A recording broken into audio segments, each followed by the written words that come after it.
So how do you use the iPad voice reader? Let's talk about it. But before we get started, most definitely ensure you are subscribed to the Foxtecc channel and you're not going to miss anything important.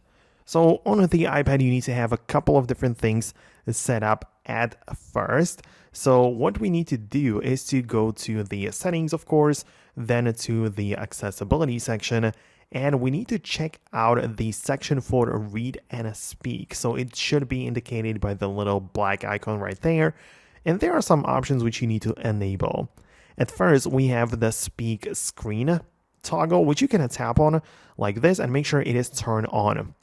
And essentially what it means is this is like the feature which gets accessed by swiping down from the top of the screen with two fingers.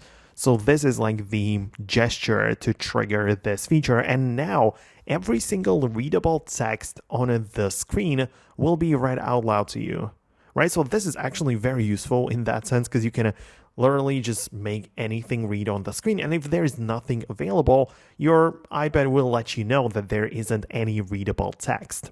You also have some settings which you can go through, like there is a controller which might appear when you use the feature, and you can even customize the options and like features of that controller. So plenty of things right here. But one more option which I want you to take a look at is the speak selection. And this should just be turned on in my opinion. And this is referring to having any text literally anywhere, like it might be in your notes or PDF or anything like that. You can hold down on it and select the area.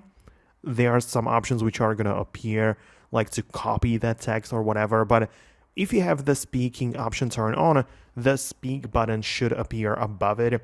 And this will again, or as well, read the selected text out loud to you.